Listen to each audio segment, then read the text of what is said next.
بسم الله الرحمن الرحيم.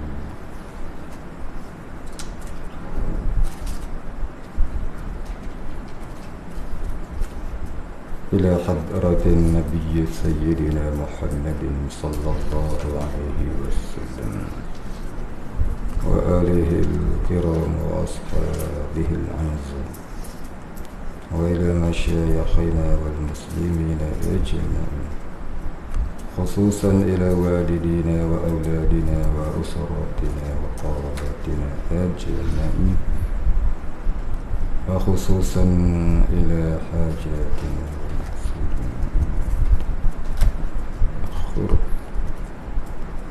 وخصوصا إلى سيدنا وشيخنا الشيخ محمد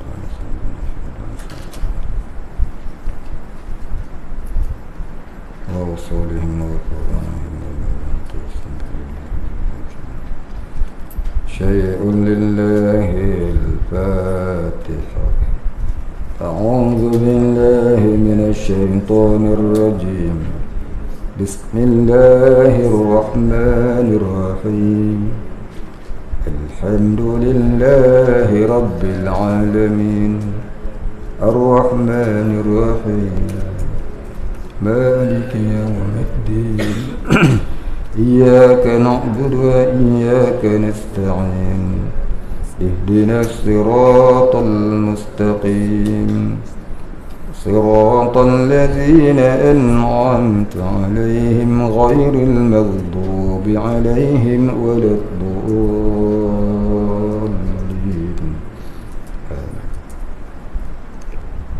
الحمد لله رب العالمين، والصلاة والسلام على أشرف الأنبياء والمرسلين وعلى آله وصحبه أجمعين.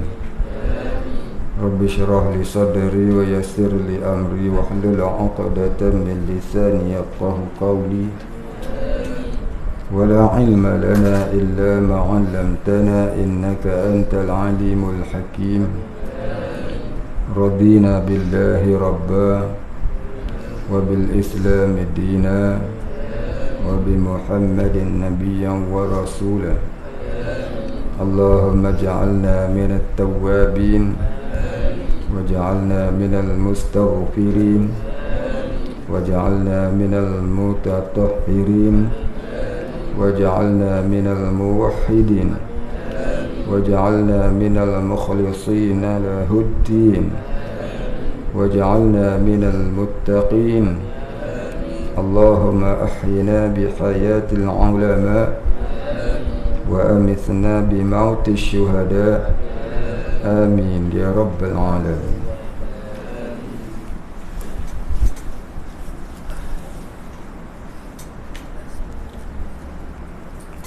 بسم الله الرحمن الرحيم.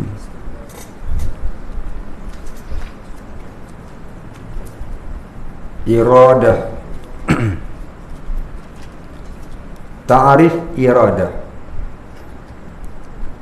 صفة وجودية قائمة بذات الله تعالى وبه تخصيص، bukan tukhsisun tu, takhsisun tu betul bagi. Wabihi takhsisun kullu mumkinin, bukan kullun, kullu mumkinin.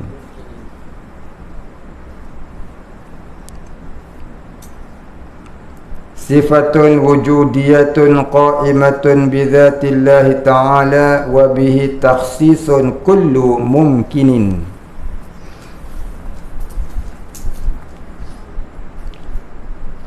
Artinya sifat yang ada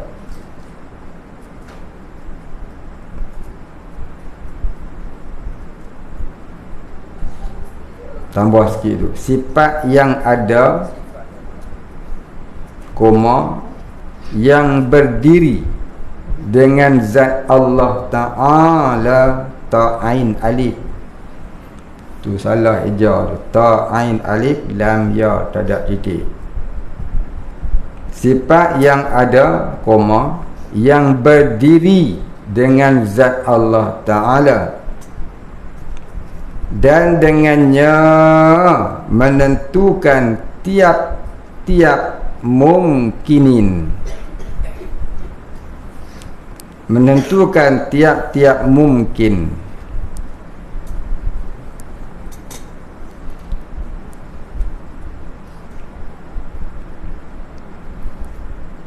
Baik, apa dia yang mungkin? Mungkin iaitu perkara yang harus ada dan harus tiada. Itu namanya mungkin. Perkara yang harus ada dan harus tiada, itu namanya mungkin. Selain daripada Allah, itu namanya mungkin. Mungkin itu termasuklah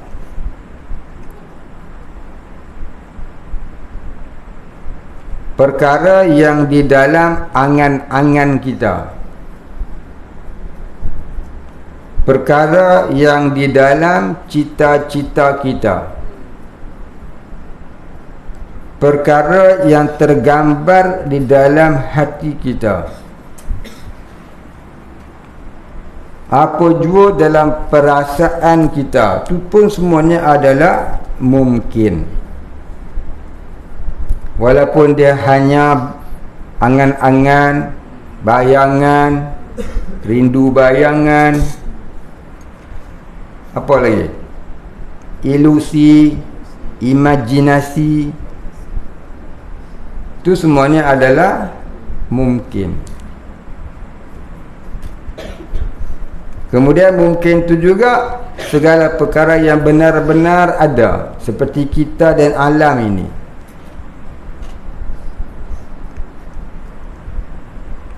Sama ada yang dulunya ada sekarang sudah tiada, ataupun yang sekarang ini sedang ada, ataupun yang lagi akan datang adanya.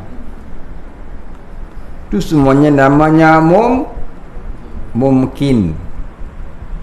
Bukan mungkin cakap Melayu, iaitu mim waw nga kaf ya nun, mungkin, mungkin, tu mungkin. Mungkin tu maknanya barangkali. Tapi ni dah mim kaf nun, tu cakap Arab. Mumkinun. Tengok ejaan dia, mim kaf nun, mumkinun. Jadi mumkinun tu maknanya perkara yang harus ada dan harus tiada. Kalau banyak mumkinatun, dia ada alif dan ta jamak muannas salim, mumkinatun. Tu kalimah yang akan selalu kita jumpa dalam kitab-kitab tauhid.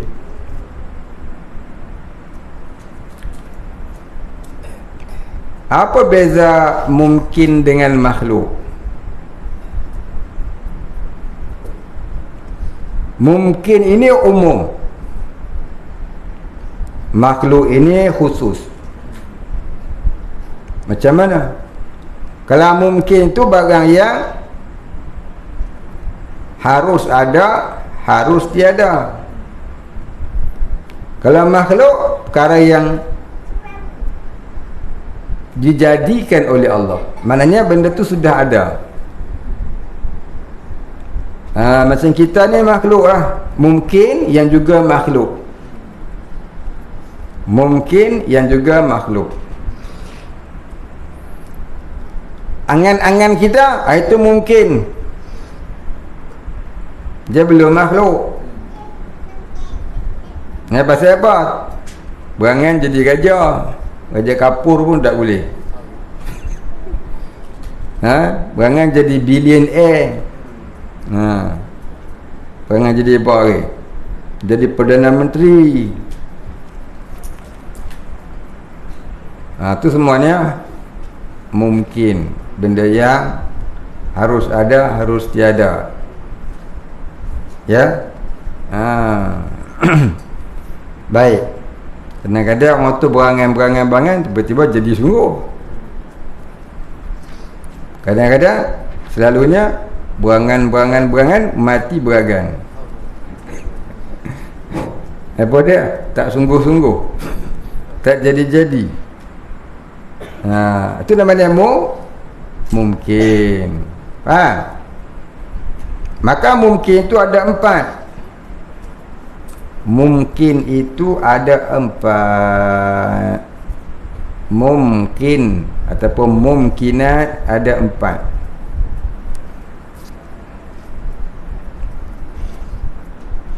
Yang pertama, dulunya ada, sekarangnya tiada.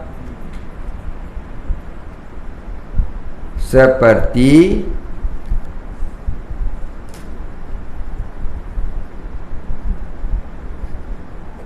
orang-orang yang telah mati.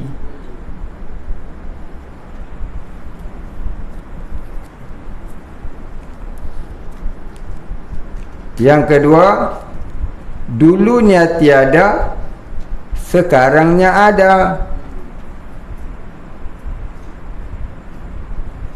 Dulunya tiada, sekarangnya ada. Seperti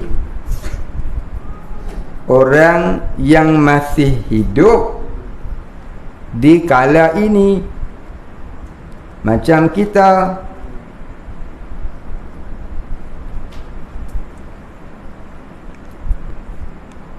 Yang ketiga, dulunya tiada, sekarang pun tiada, tetapi lagi akan datang adanya, coming soon.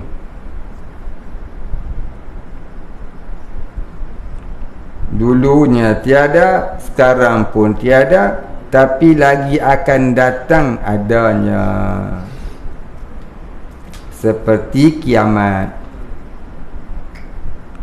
Ya, seperti kiamat, hancurnya alam. Itu pun mungkin.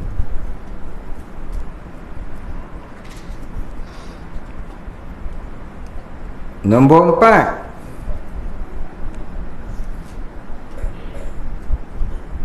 perkara yang tak akan ada.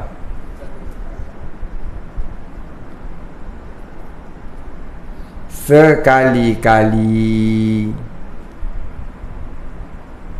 yang hanya diketahui oleh Allah. Perkara yang tak akan ada sekali-kali, yang hanya diketahui oleh Allah. Itu 4 jenis mungkin. Dulu saya dah beritahu. Saya dah beritahu di dalam bahasa Arab, bukan? Siapa masih ingat? Nescaya tiada seorang pun yang masih ingat. Masihkah kau ingat? Enggak bisa. Baik. Jadi siapa-siapa yang terlupa, bolehlah tengok balik dalam kitab yang bahasa Arabnya bunyi macam mana. Ya. Yang pertama, dulunya ada, sekarang sudah tiada. Baik ya, habis. Tak faham hak Arab, minyak hak Melayu pun jadilah. Hak Melayu tu pun tak ingat juga. Yang dia ingat nak makan sahaja. Bangun pagi makan, tengah hari makan, sebelum pergi makam. Baik, habis. Itu makna mungkin. Wajib beriktikad. Tengok ke bawah tu, Allah Ta'ala, Ta'ala dia tu je betul pula. Allah Ta'ala ada sifat iradat, iaitu berkehendak ataupun kemahuan ataupun keinginan. Allah Ta'ala itu ada sifat iradat, iaitu berkehendak ataupun kemahuan ataupun keinginan. Tulislah, macam cerdik sangat. Dah tahu tak cerdik tu, tulislah. Kan nak suruh.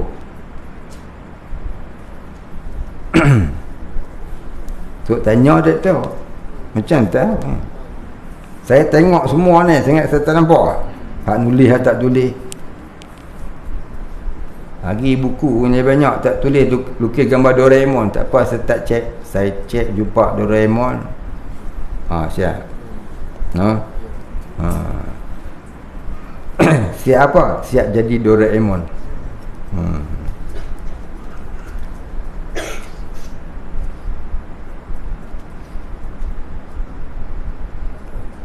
Baik, wajib beriktikad. Yang pertama, Allah Ta'ala ada sifat iradat, iaitu berkehendak ataupun kemahuan atau keinginan.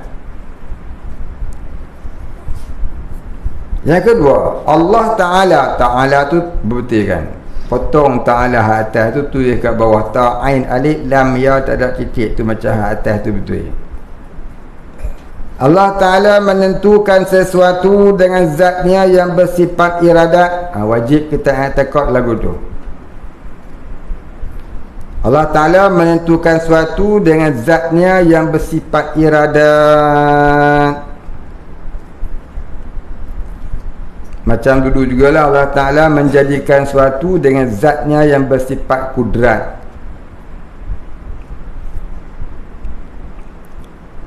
I'tikad yang salah.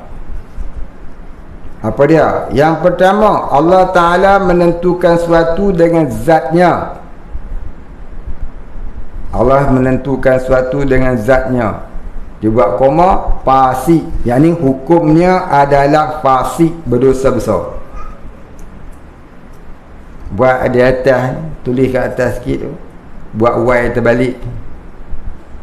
Buat Y terbalik tu, tulis kat atasnya, hukumnya adalah fasik. Kemudian tambah, iaitu berdosa besar. I'tikad yang berdosa besar.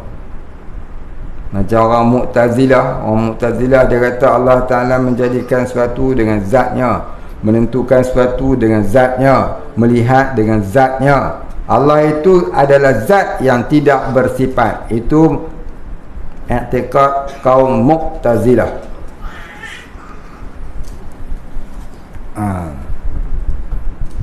Yang kedua, i'tikad yang salah yang kedua, Allah Ta'ala menentukan sesuatu dengan iradatnya, iaitu dengan sifat iradatnya. Koma, hukumnya adalah kufur. Buat Y terbalik tu, dia kat atas, hukumnya adalah kufur. Kufur ni apa kufur? Hilang iman lah. Ya, hilang iman lah. Itu mana kata kufur. Jadi tak boleh kita kata Allah tu menjadikan suatu, menentukan suatu dengan zatnya. Allah menentukan suatu dengan sifat iradatnya. Dua-dua tu salah. Allah menentukan suatu dengan namanya Allah. Salah.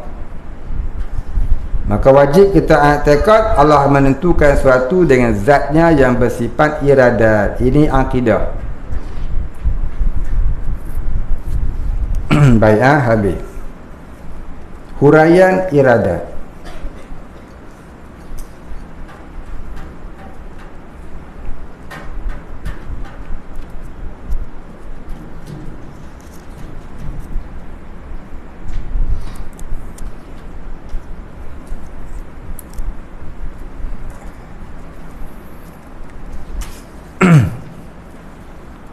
sifat ma'ani.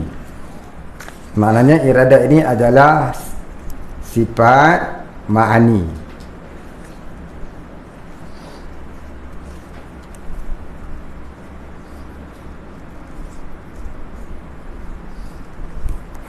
Artinya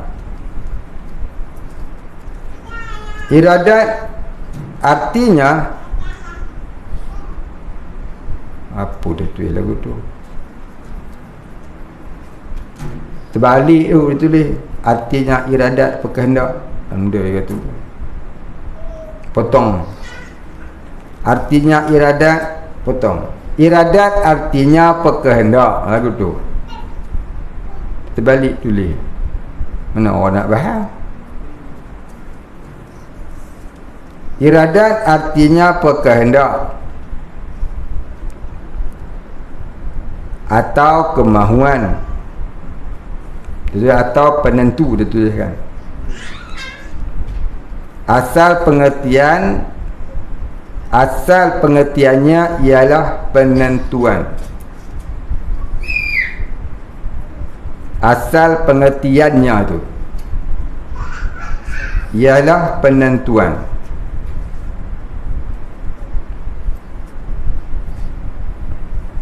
Asal pengertiannya ialah penentuan tu, atau kemahuan atau keinginan. Itu asal makna iradat. Habis. Baik. Yang tu yang nombor 1. Sifat ma'ani tu yang nombor 1. Nombor 2, hasil sifat. Itu yang nombor 2 bawah. Dia tak tulis, kita tulis. Ataupun tulis B. Sifat ma'ani tu A ataupun alif. Hasil sifat tu tulis B ataupun ba. Hasil sifat iaitu samaratus sifat. Samaratus sifat tu samim rata. Samim rata, bukan samarah. Samim rata, samaratun. Simaratus sifat. Ini hasil sifat. Berkehendak, hasil berkehendak. Sudah. Berkehendak, hasilnya berkehendak itu. Berkehendak, hasilnya berkehendak.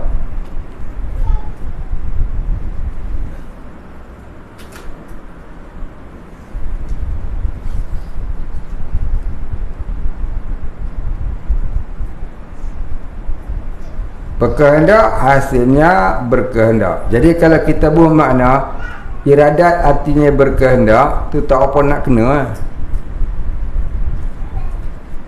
Ya, kalau berkehendak tu hasil daripada sifat. Contohnya kita kata pendengaran.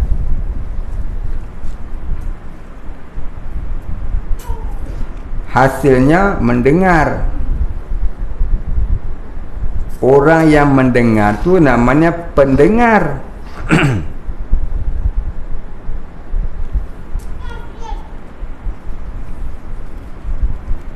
Pendengaran tu sifat. Mendengar tu hasil sifat. Pendengar tu orang yang bersifat.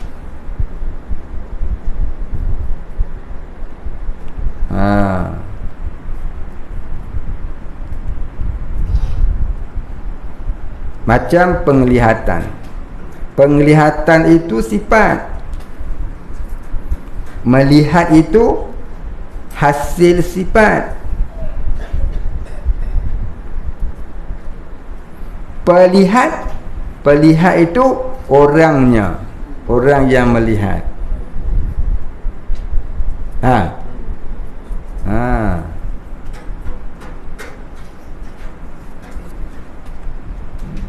Lagi apa lagi? Ha?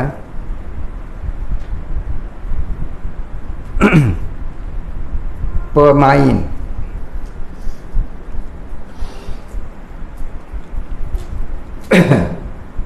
Pemain itu orangnya.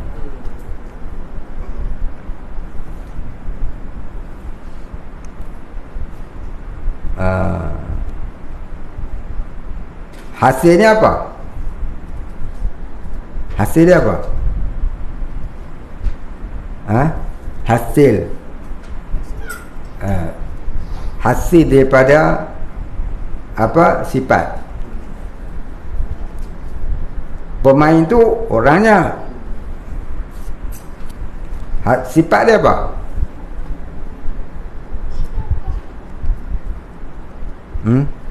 Permainan. Sifatnya kemahiran bermain. Contohnya kemahiran bermain bola.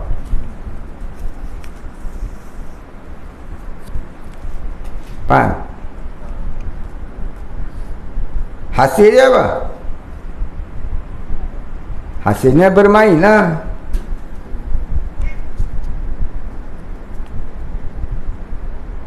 Itu kata hasil tu.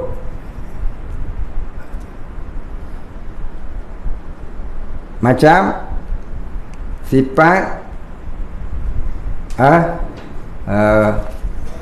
pembicaraan. Bukan perbicaraan. Perbicaraan tu mahkamah mana kerja. Pembicaraan. Pembicaraan tu sifat. Bila dia bercakap, orang panggil apa? Bicara. Bercakap. Orang yang bercakap dikata apa? Pembicara. Ya, pembicara.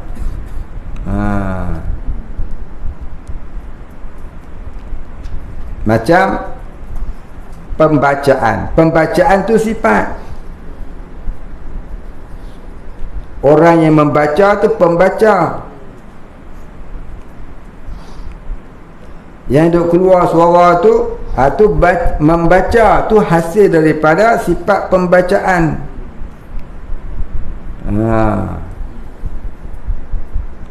Baik. Tu contoh-contoh dia. Nak bagi faham lah. Tu kata hasil sifat tu. Daripada sifat Allah Ta'ala tu kemahuan. Hasilnya mahu. Sifat Allah Ta'ala tu keinginan. Sifat dia ingin.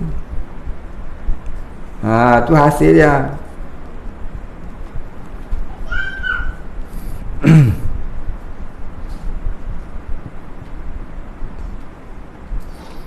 Kemudian ta'aluk sifat. Nombor 3, ta'aluk sifat. Ta'aluk sifat ni apa? Pekerjaan sifat. Ta'aluk sifat itu pekerjaan sifat. Pekerjaan sifat iradat ialah menentukan sesuatu.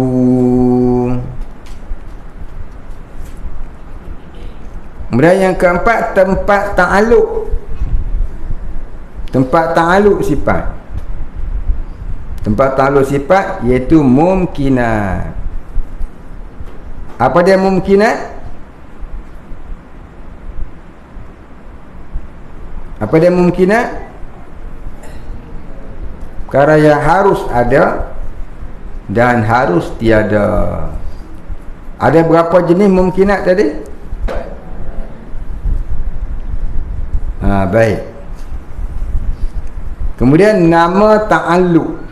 Nama ta'aluk sifat iradat ni, nama ta'aluk sifat iradat ialah ta'aluk takhsis. Takhsisun artinya menentukan. Yang keenam, bahagian ta'aluk. Ingat 6 ni. Bahagian ta'aluk iradat Yang pertama soluhi qadim.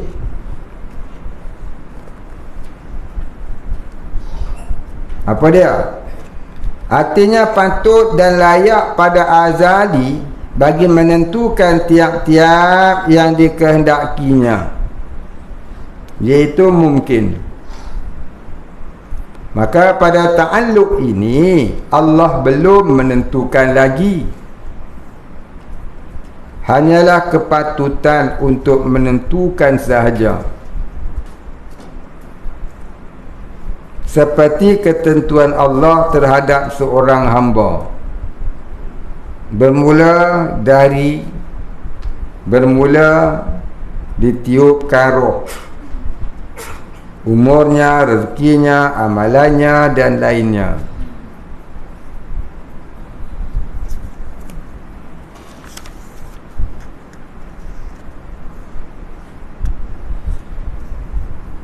Yang ni kena panjang cerita ni. Silap faham ni jadi berdosa.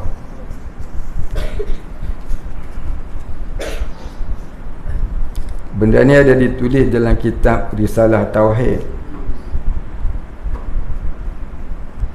Dalam kitab Risalah Tauhid dia tulis lagu ni.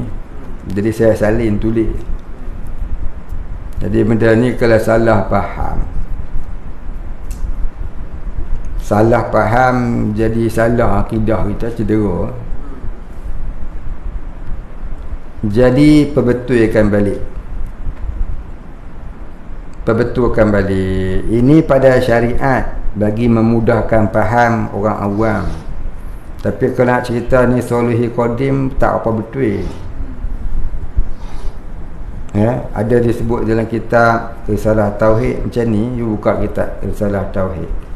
Kitab Risalah Tauhid tu ada beberapa tempat yang kalau salah faham jadi cedera akidah. Dia nak bagi orang faham langsung, jadi kalau tersalah faham jadi tersalah akidah.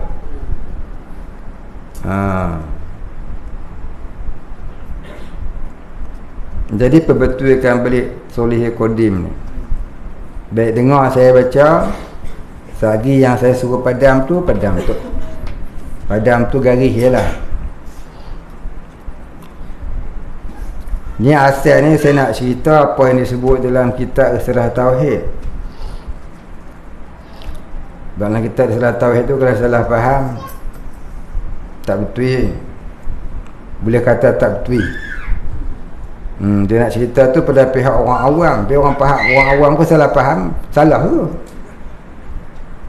Baik dengar boleh Soluhi Qadim artinya patut dan layak pada azali bagi menentukan tiap-tiap yang dikehendaknya. Apa yang dikehendaknya? Iaitu mungkin. Maka pada ta'alluq ini Allah belum menentukan lagi. Potong yang tu. Allah belum menentukan. Allah belum itu betul. Allah belum menentukan lagi. Hanyalah Allah belum menentukan lagi itu betul.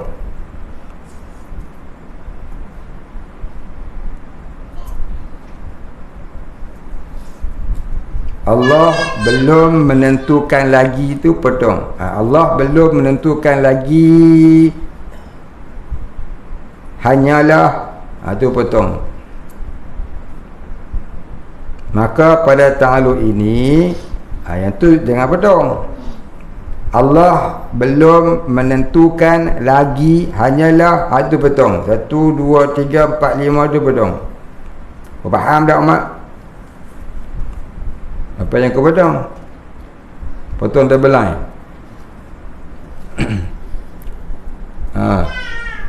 Dah potong. Baik, maka tinggallah maka pada ta'alluq ini kepatutan, bukan? Maka tambah ke atas dia. Maka pada ta'alluq ini menyatakan, tu di atas dia.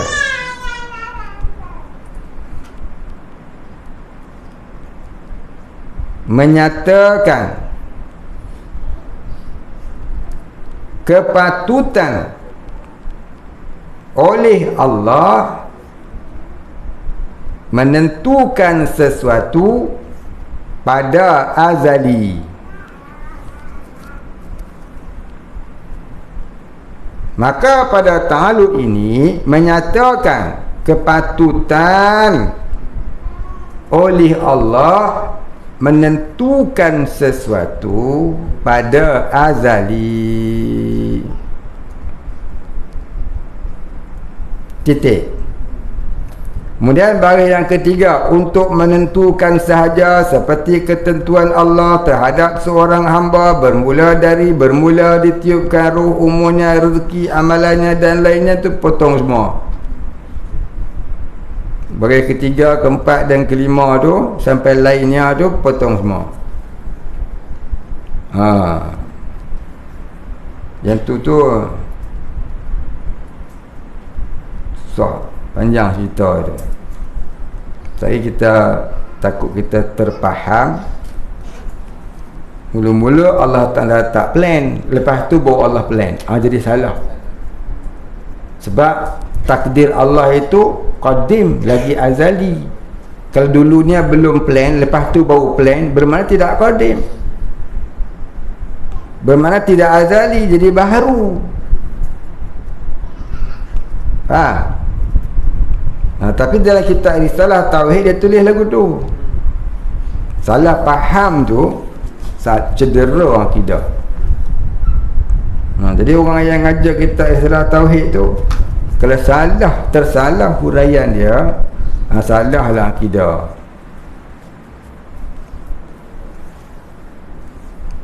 Jadi dalam kitab Risalah Tauhid tu dia nak cerita tentang takdir muallaq, bukan takdir yang mubram.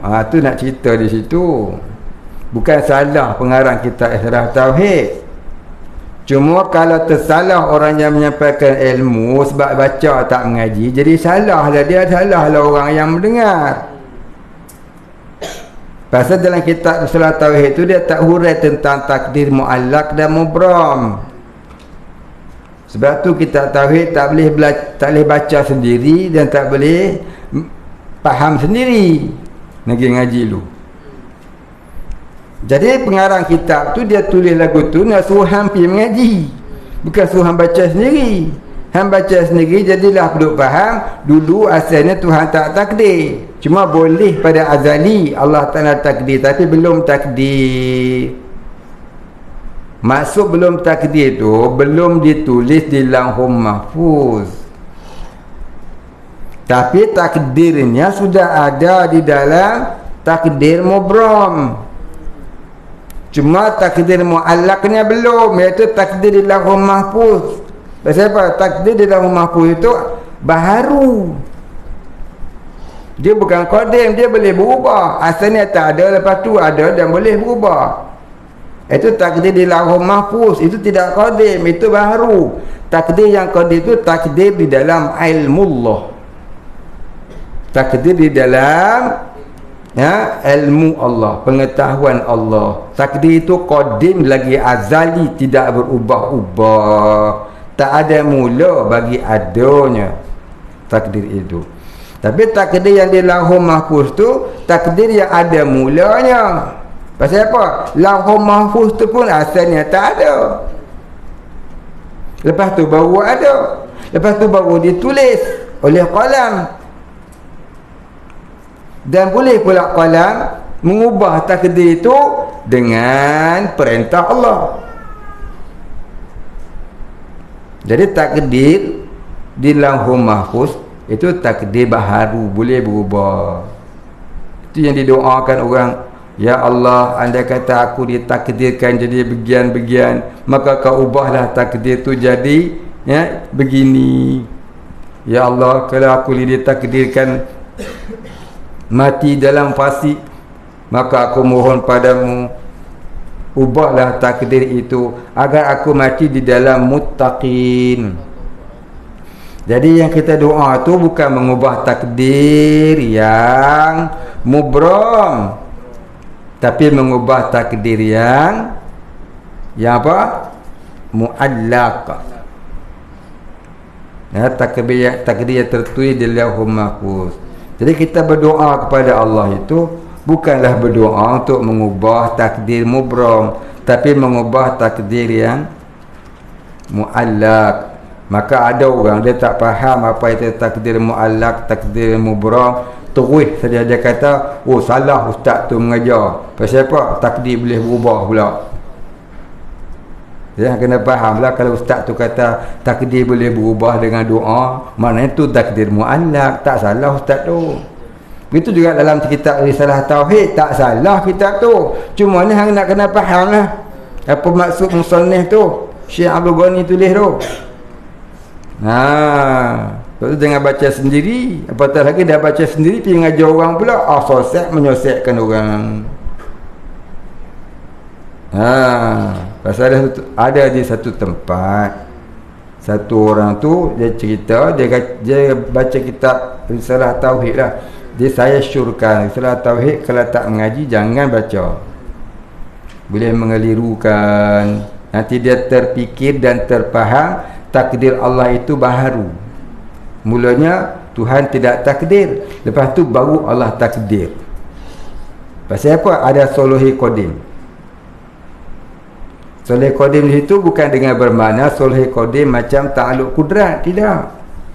Soluhi qadim di sini hanyalah nak menyatakan Allah tu ada sifat iradat, patut pada azali Allah mentakdirkan.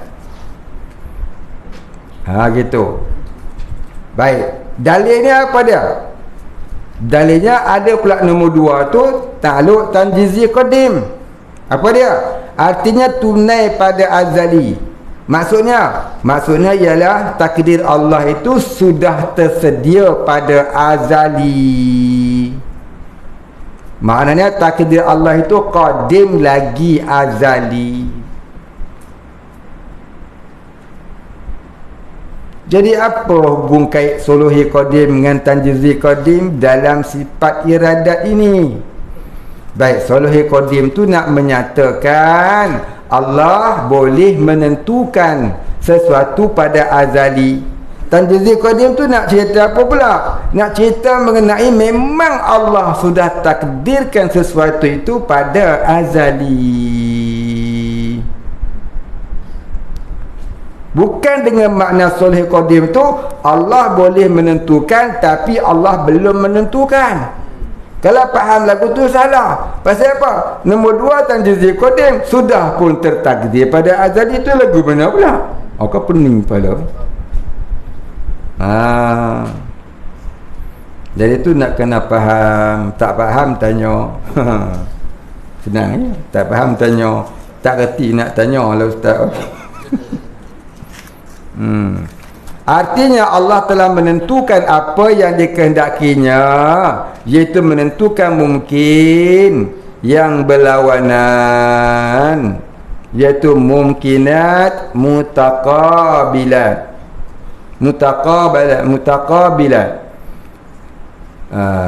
Sebanyak 6 perkara, iaitu menentukan ada panjang pula dah ni. Nak berhenti ni.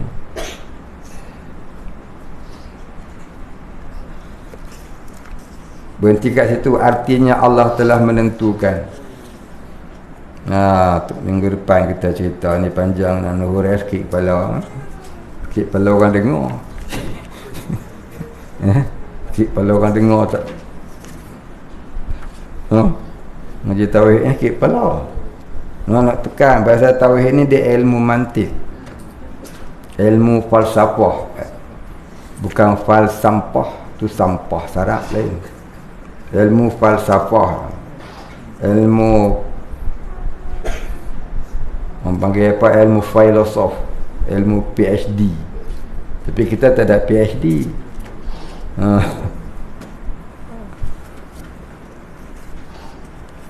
Jadi tauhid ni memang susah nak faham. Nak pula baru dengar. Macam kita kata lagu ni kan, wujud artinya ada, lawannya tiada. Wajib ada, mustahil tiada. Kalau orang baru mengaji tauhid, dia tanya, apa ustaz ni? Mula-mula dia kata ada, lepas tu dia kata tak ada, lepas tu dia kata ada, lepas tu dia kata tak ada pula. Ustaz, cakap betul-betul, ada ke tak ada? Susah nak faham dia. Makan pening tu. Itulah kata mantik. Tak ada apa tu tak ada balik. Jadi nak jawab macam mana? Nak pening apa? Macam duit lah. Cukup bulan dapat gaji ada. Sampai tengah bulan tak ada. Cukup bulan esok ada balik. Mula-mula ada, betul tak ada. Lepas tengah bulan tak ada balik. Apa masalah Yang tu dia boleh faham pula.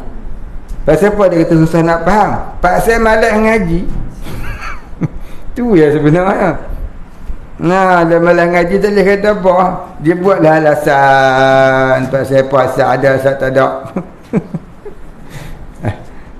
Alasan malas, orang malas kan. Jangan dia buat alasan. Baik, tanda di situ, insya-Allah sambung.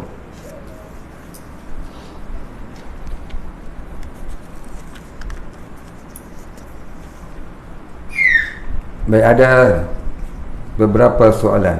Satu, yang pertama, saya ingin penjelasan. Saya duduk di rumah sewa. Duduk tak tidur. Yang dibeli oleh tuan rumah secara riba. Dia riba atas paha dia ke apa? Dan kereta saya sudah setahun dicuri. Masya Allah, sian dia. Sekarang saya hanya ada sebiji motosikal. Sebiji yang tiada hutang. Yang dinaiki saya, isteri dan 2 orang anak, ke sana ke sini. Apabila saya balik ke kampung melawat mak ayah saya sewa kereta yang dibeli oleh tuan kereta secara riba. Adakah saya terlibat sama dengan riba? Sebab ada yang menyindir saya berfikiran sempit. Menyewa pun sama, terlibat dengan riba juga.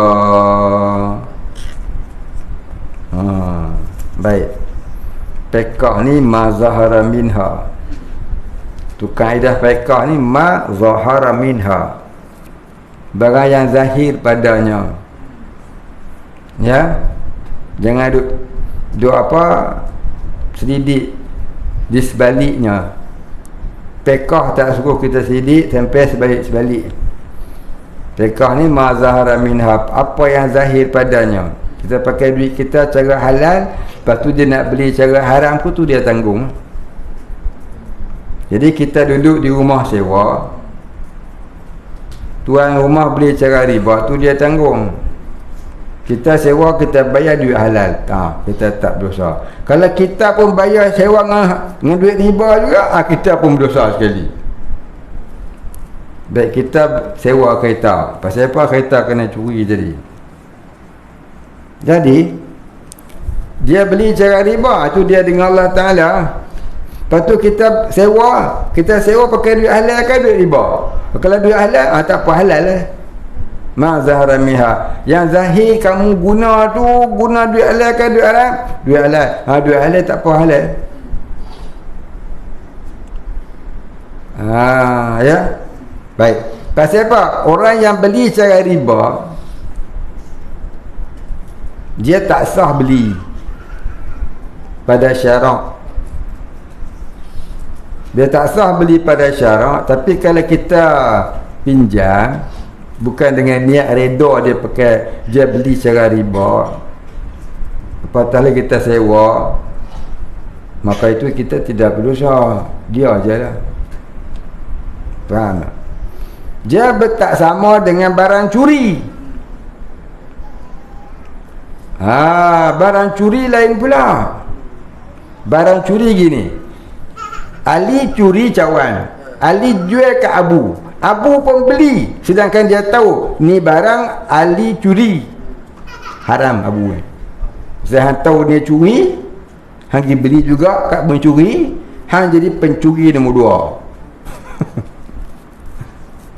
2. Macam barang rampasan custom. Barang rampasan custom tu dirampas dengan cara tidak sah pada syarak. Kita beli, dia sama macam mencuri sebenarnya. Menyamun, menyangak, perampas. Jadi kita beli, kita pun bersekongkol sekali lah merampas hak orang dengan tidak secara syar'i. Jadi beli kereta, beli rumah, beli tanah lelong yang dilelong oleh bank, oleh custom, oleh apa bala ni tak sah sebenarnya, tak boleh. Jadi kita bersyubhah dengan merampas hak orang.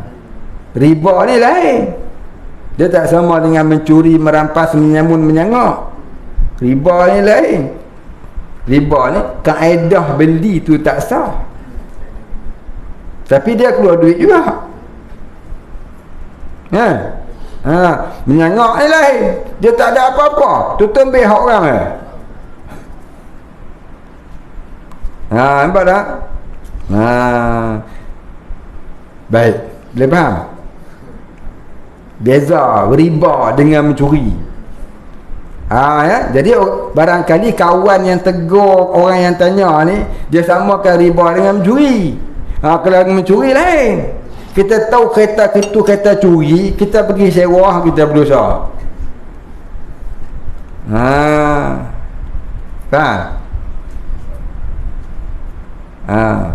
Kita tahu rumah tu rumah rampasan, kita pergi sewa, kita berdosa. Tak tahu tak apa. Tahu tak kena keluar, pindah hidup rumah lain.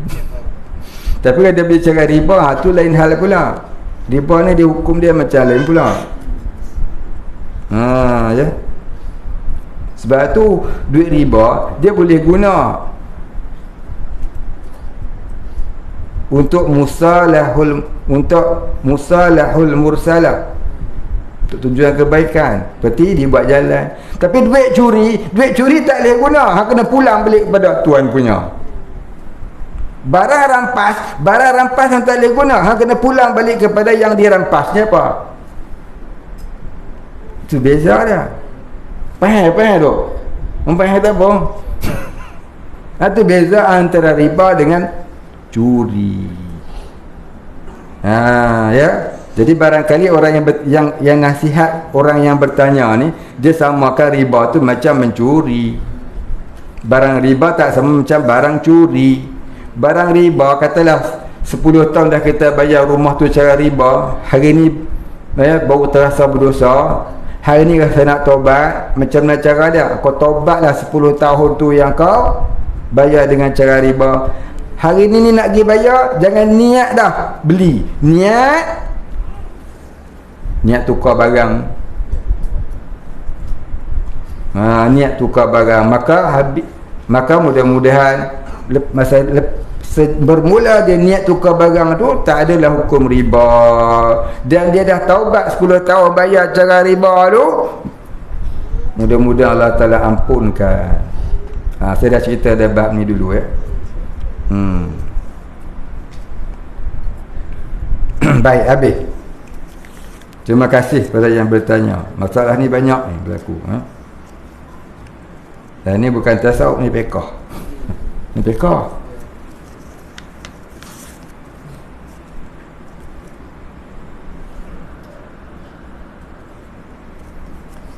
Baik, soalan dia. Ini soalan yang kedua. Sejak 2-3 tahun ini, ada sekumpulan orang awam yang mendakwa takwim waktu solat, tarikh bulan Ramadan dan tarikh hari raya yang ditulis di kalender itu tak telus. Katanya rakyat Malaysia selama ini ditipu. Kami pula orang awam, sama lah kita, memang tak pandai hal begini. Saya pun tak pandai. Mohon penjelasan. Samalah. Entah tanya ke orang yang memang tak pandai juga. Cuma saya nak jawab je. Baik, urusan menentukan takwim, kalau kita orang yang tidak ahli di bidangnya, maka kita boleh menuruti orang yang lebih pandai daripada kita. Seperti ahli falak. Kita di Malaysia ada ahli falak. Dan ahli falak itu mengira kaedah falak menurut ilmunya dan kajiannya kepada fenomena alam. Jadi kalau ada pula orang mendakwa kajian dia itu salah, maka orang yang mendakwa tu tak boleh ikut orang itu. Adapun orang itu yang sudah diiktiraf kemahirannya, kita boleh ikut dia. Tak ada masalah kita nak ikut dia. Fiqh ni dia boleh kalau kita ni jadi muqallid, iaitu yang menuruti orang yang mengerti. Jadi orang yang reti, sama-sama reti, kalau hantu reti tak mau ikut orang reti lalu, reti, hang tak nak ikut orang reti yang satu lagi, hang kata dia salah, hang ijtihad lah hang seorang, tak apa, tak salah. Cuma hang jangan condemn orang, hang condemn orang tu salah. Jangan condemn orang, jangan condemn orang.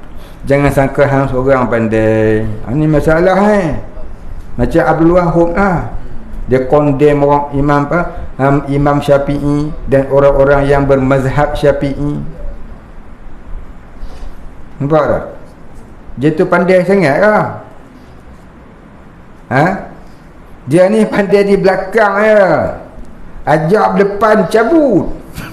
Pasal saya dah bertemu dengan orang macam tu. Dia belakang dia kata ni khatimun nubuah ni syirik. Saya ajak muzakarah, langsung dia berhenti, tak main-main. Bukan saya pandai dah. Saya pun tak pandai bodoh ya. Aku ngaji tak terawih nampak senawi pun tak ada. Tanam sawi pun mampu. Cuma nak cerita, kita nak pertahankan apa yang kita pegang ni, kita yakin. Pasal apa? Kita yakin kita bermazhab Syafi'i yang duduk dalam sunnah wal jamaah. Yang dia kata kita salah. Jadi kita nak kabur kat dia, kami berpegang begini, ada dalilnya, ada istimbatnya, bukan pakai sebab. Jadi kamu kata kami salah, sila betulkan kami. Kalau kamu betul, kami akan ikut kamu. Tapi tiba-tiba bila kita ajak, kita kata kita nak ikut dia, kalau dia betul, dia tak mari-mari. Itulah masalah ni orang puak-puak ni, puak-puak Abdul Wahab bin ni. Dia berani kat belakang panggil depan tak berani dia, masalah tu. Tak maulah cerita kat mana. Kan, tak mau cerita lah kat mana-mana tu berlaku benda ni dan saya ada karang satu kitab kecil tentang kesalahan Wahabi ni. Kecil hari tu dia orang nak buat apa nama forum, nak cerita tentang kesalahan Wahabi. Tak ada pula Wahabi nak lawan kan. Pasal apa? Hujah-hujah yang didatangkan oleh imam-imam kita adalah kukuh dah. Saya pun tak pandai. Saya photostate perkataan orang-orang alim, ulama-ulama dalam mazhab kita Syafi'i. Kita photostate kitab dia, tolong baca kat orang. Kita pun tak pandai juga. Baik. Jadi jawapan tadi tu, kalau dia ada pegangan sendiri, ya peganglah kamu. Tapi kamu jangan condemn orang yang sudah ada pegangan. Macam kita sudah berpegang dengan ahli falak negara. Pasal kita ni bukan ahli di bidang itu. Kalau kamu kata kamu orang awam, ya saya pun orang awam juga, tak pandai juga bab ni. Teropong mikroskop saya pun tak ada. Kawan saya dia tak faham dia pakar bab ni. Ustaz Sabaruddin. Namanya Tuan Guru Haji Sabaruddin, Pondok Sungai Siput, Lancang, Temerloh, Pahang. Dia pakar falak. Dan beberapa universiti menjadikan dia sebagai pakar rujuk. Dulu dia mengaji pasal tumbuh.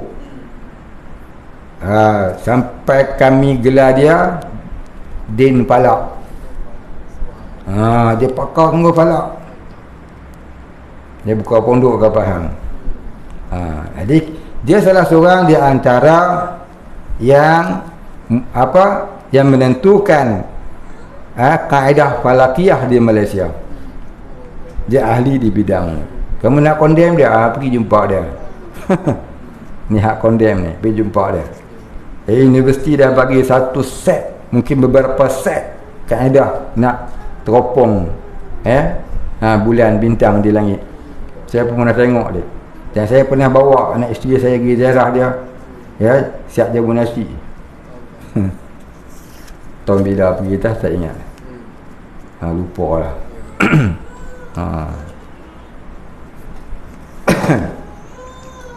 Baik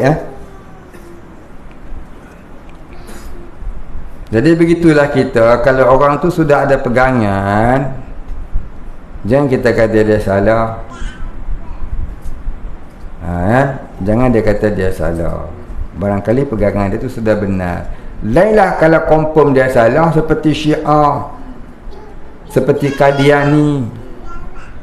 Ini ahli sunnah. Ahli sunnah juga. Barangkali dia Syafi'i, bukan Maliki macam kamu. Biar je lah, berlapang dada je lah. Biasanya orang yang suka ganggu orang ni orang yang tak berlapang dada. Dada dia sempit. Fikir betul dia, orang lain semua salah. Baik, habis. Macam kita, dia kata apa? Betul kita. Hang pun betul hang ya, orang lain semua salah. Pasal kami ada pegangan. Dalilnya Nabi kata umatku ialah umat yang paling ramai. Kalau kita kaji di dunia ni, yang paling ramai ialah orang ahli sunnah wal jamaah.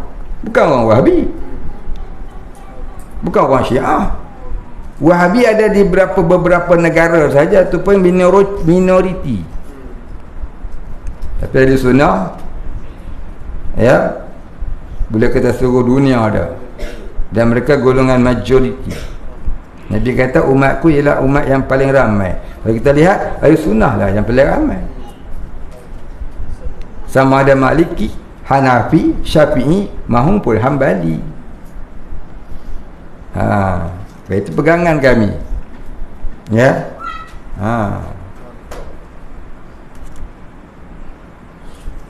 Jadi Nabi kata alaikum bisunnati wa sunnati khulafa'ir rasyidin ba'di. Nabi kata hendaklah kamu menuruti sunnahku, hendaklah kamu menuruti sunnahku dan sunnah para sahabatku. Kami sahabat-sahabat Nabi semua kami ikut. Kami tidak mengiktiraf mereka. Tidak macam Syiah yang berkata sahabat Nabi semua munafik, melainkan Ali. Itu pegangan Syiah. Wahabi pun ada juga. Wahabi ada beberapa orang sahabat yang dia mengatakan sahabat Nabi itu tak betul. Jahat sungguh Wahabi. Kalau sahabat Nabi pun dia kata ada yang tak betul, apatah lagi kalau Imam Syafi'i, Imam Hanafi dia kata tak betul. Tapi dia lawan sangat Imam Syafi'i. Pasal apa? Dia tu dia dekat Malaysia ni banyak orang mazhab Syafi'i.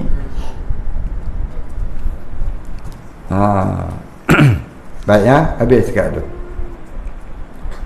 Soalan seterusnya.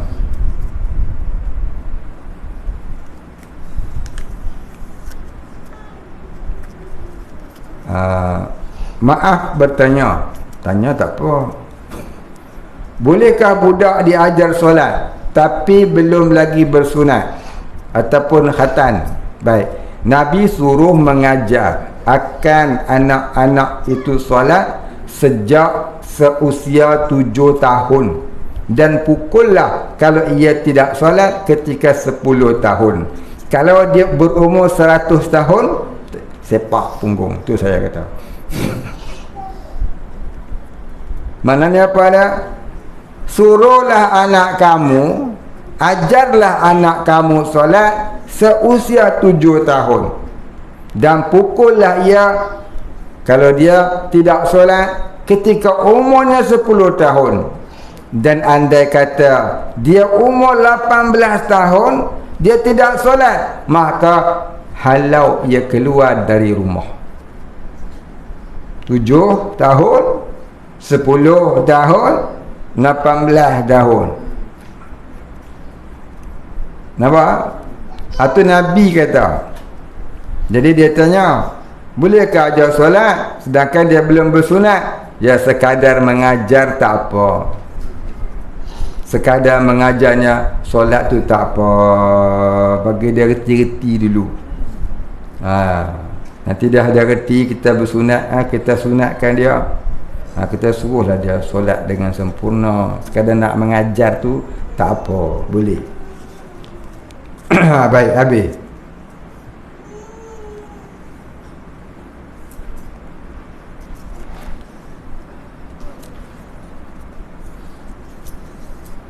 Mana dah tadi? Yang satu. Kata-kata letak ke dah. Mana dah baca?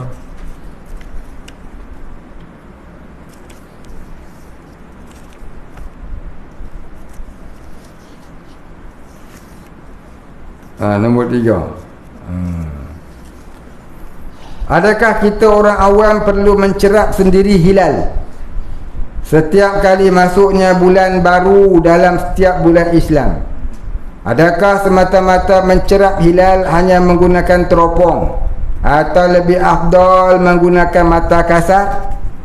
Baik, kita tak wajib kalau sudah ada orang yang telah dipertanggungjawabkan oleh pemerintah agama. Jadi kita tak wajiblah nak pergi tengok sendiri. Cukuplah kalau kita dengar cakap orang, besok raya. Raya lah kau. Siapa kata?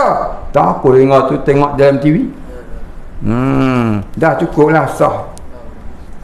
Tak wajib kita pergi tengok orang jenuh, tengok hari duduk kat Sungai Raya ni pakai tak semayang. Pasal apa? Nak pergi tengok matahari tenggelam budak lagi. Orang jenuh nak main maghrib. Lepas tu kena bangun awal-awal, nak tengok matahari keluar dah lagi, fajar sadiq keluar dah lagi. Jenuh. Bukan? Nak tengok dengan mata? Tu tengok pula mata rabun. Tengok dengan teropong pula rosak pecah tu main depan anak main. Kata sembahyang. Jadi sah solat sekadar menuruti orang yang ramai. Sah menentukan waktu solat secara zon. Sah menentukan takwim secara zon. Tidak semestinya dengan yakin. Yakinnya apa dia? Kita sendiri tengok mataharinya, kita sendiri tengok anak bulannya, kita sendiri tengok hilalnya. Kita tak nampak hilal, yang nampaknya hilal perencah. Atau nampak kat kedai bencik. Jadi kalau kita ni bukan orang yang melihat, itu bukan orang yang ru'yah.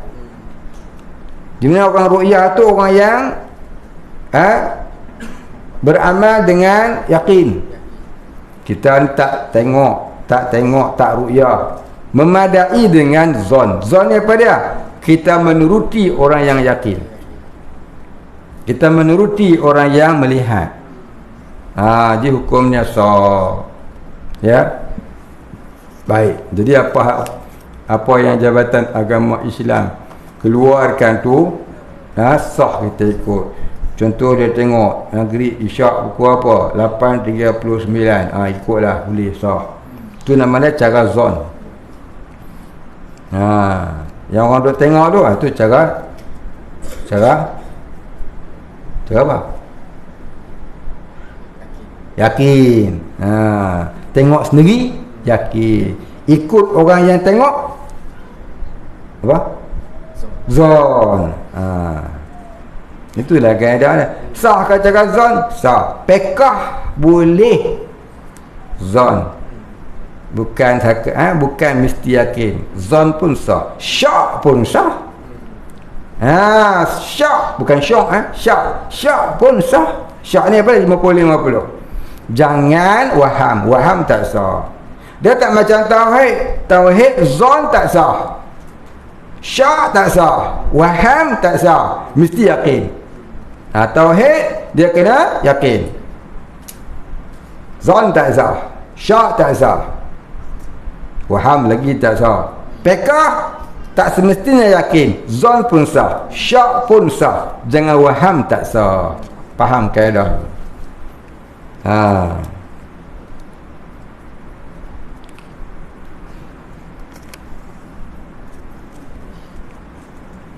Bagaimana pula dengan emas lelong yang dijual di pajak gadai? Adakah sama hukumnya dengan membeli rumah atau kereta yang dilelong?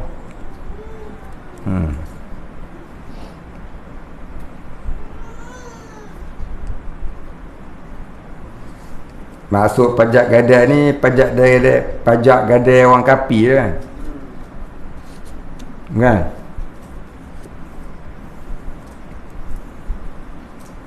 Pajak gadai ni bukan pajak gadai orang kapi lah. Baik.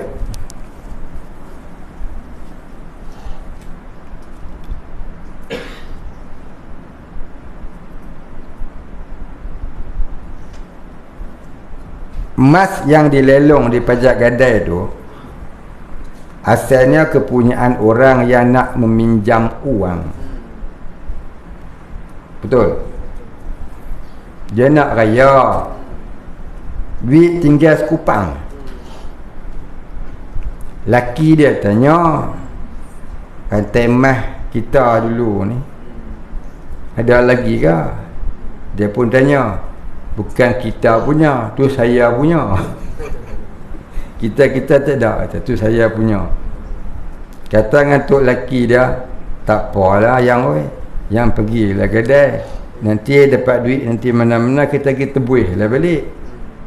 Dengan ayat tu, bini pun pergilah gadai, beli 3,000, gadai dapat dah 1,000, rugi 2,000 kan. Dari tahun ke tahun lebuh. Lebuh tu nangis tak berlagu lah bini tu. Nanti meh dah habis, kupang tak dapat. Bukan laki dia tipu, laki dia tak tipu, cuma laki dia tak mampu. Pasal apa? Masa dia suruh bini dia pergi gadai tu, anak baru 2 orang. Masuk tahun yang ketiga, mari anak 10 orang, kembar 8. Mana nak cukup gaji dia 3,000 kan? Lebuh lah. Faham macam mana? Tak sengaja. Anak tu lagi besar harta dia daripada emas tu. Jadi sebenarnya dia pergi pajak gadai tu pun dah salah dah. Pajak gadai kapi kan? Dah salah dah patutnya. Dia pergi pajak tu pun dah salah, berdosa dah. Pasal pajak tu cara riba, tak sah dah. Akhirnya dirampas dah toki pajak gadai. Dia jadikan hak dia. Pasal perjanjian awal apa dia? Perjanjian awalnya ialah hang tak bayar jadi hak aku. Dan dia pun mengaku, kalau saya tak boleh bayar jadi hak toki ya, buat guna kan? Itulah kan. Jadilah harta itu tak akan jadi hak dia semula kalau dia tak boleh bayar pada hukum dunia. Maka kita ni nak pergi beli pasal murah, atas dasar apa dia?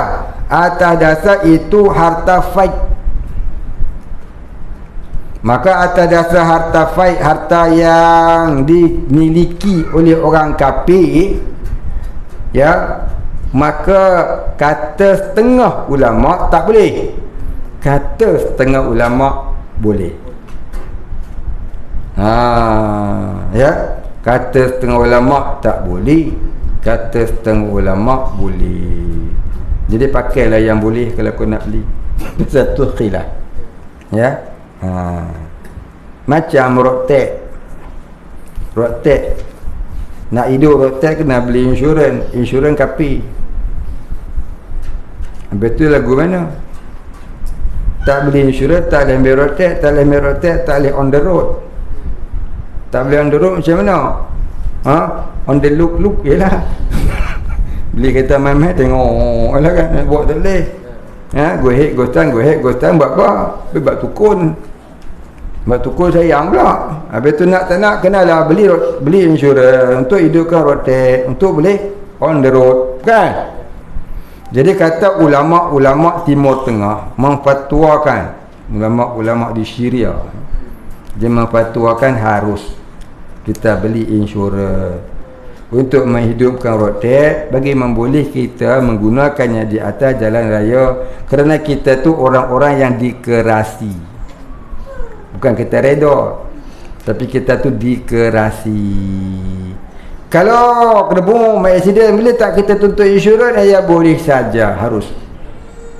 Kenapa? Kerana orang-orang kafir punya duit itu dikirakan harta faid. Dia kutip duit kita, bukannya sah cakap tu. Tapi kita boleh ambil duit tu untuk claim insurans sebab dikirakan sebagai harta faid. Wallahu a'lam. Faham tak apa? Baik, adakah sama hukumnya dengan membeli rumah, kereta yang dilelong? Tak sama. Pasal apa? Rumah yang dilelong dia rampas dengan cara zalim yang sangat. Dia bukan, kalau cara Islam gini, contohnya gini, kita beli rumah 300,000, kita pun akad, aku beli rumah ni hutang sebanyak 300,000 selama 30 tahun. Tiba-tiba kita beli sampai 10 tahun tak nak bayar. Kalau bank tu nak ambil boleh, dengan syarat dia kena bayar ganti rugi sekadar mana, ikut perkiraan dasar sewa beli. Sekarang dasar tu tak ada oleh bank-bank. Tak bayar dia rampas habis. Bukan sekadar dia rampas habis, kita kena bayar lagi surat menyurat dia lah, apa bala dia. Zalim sungguh bank-bank hari ni, termasuk bank Islam. Tak ada lah. Betul tak? Betul tak saya cakap?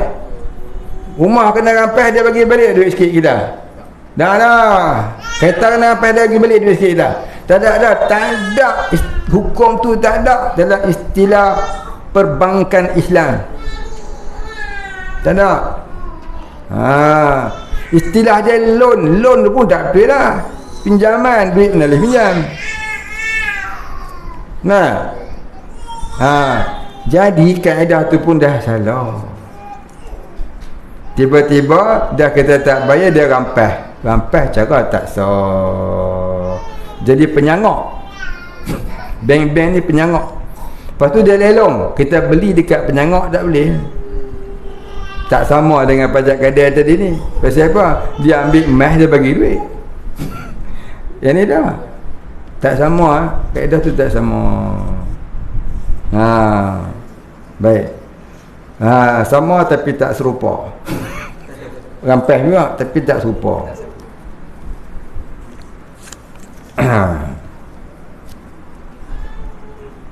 Bab ni dulu kita baca dalam kitab Matlaq Badrain.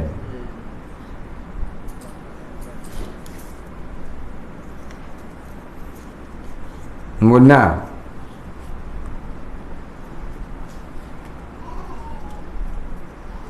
Mohon penjelasan tentang hukum menggunakan wang hasil dan perjudian.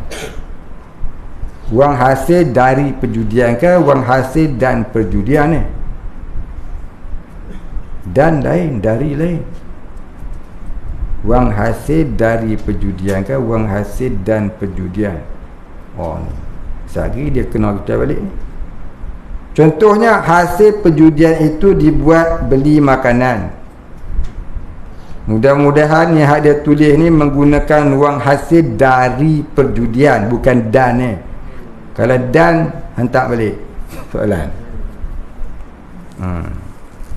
Contohnya hasil perjudian itu dibuat beli makanan. Apakah hukum makan makanan tersebut? Dan adakah dosa itu hanya tertanggung pada orang yang melakukan judi itu sahaja? Atau orang yang makan itu juga berdosa? Perkara ini ada dibahaskan pada kuliah lain mengatakan harus untuk makan makanan itu.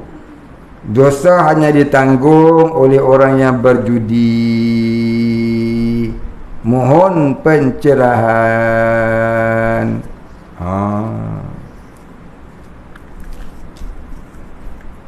Judi ni ada dua jenis. Satu judi haram, satu judi halal. Judi haram ni ialah pertaruhan oleh kedua-dua belah pihak.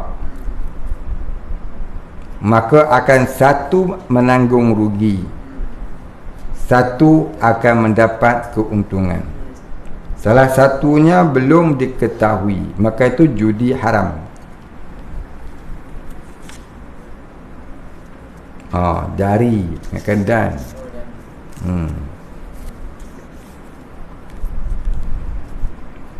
Jadi itu judi haram.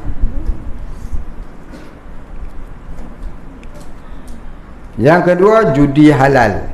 Apa judi halal? Judi halal ni pertaruhan oleh sebelah pihak.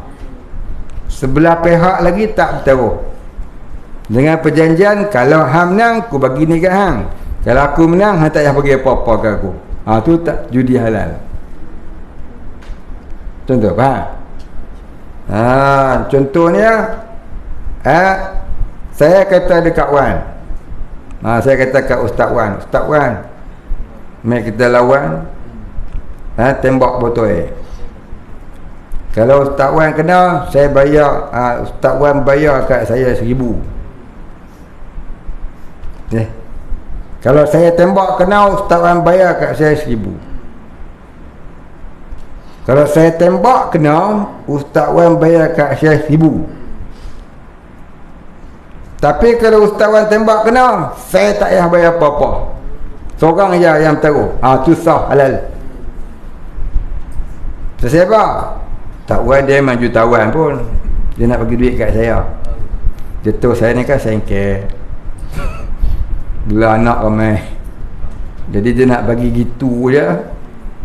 Tak ada cobaan pula. Jadi dia nak bagi cobaan sikit. Tiba-tiba sungguh saya tembak pam kena. Dia tembak saja bagi tak kena.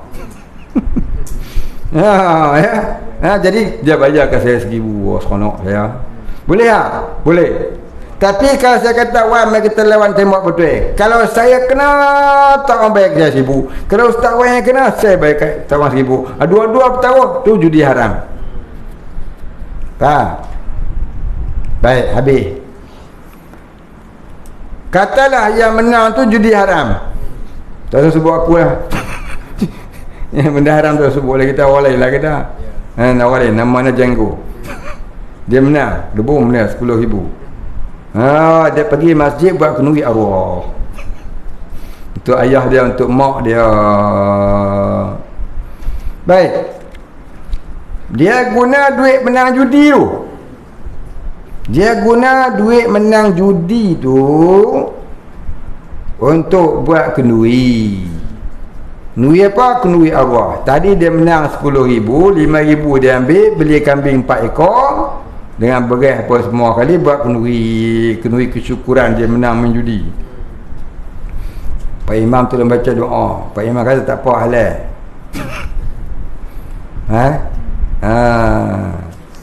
Pak Imam kata halal. Jadi adakah pendapat itu benar? Dia kata halal. Pasal apa? Dia kata perkara ini dibahaskan pada kuliah lain, mengatakan harus untuk makan makanan itu.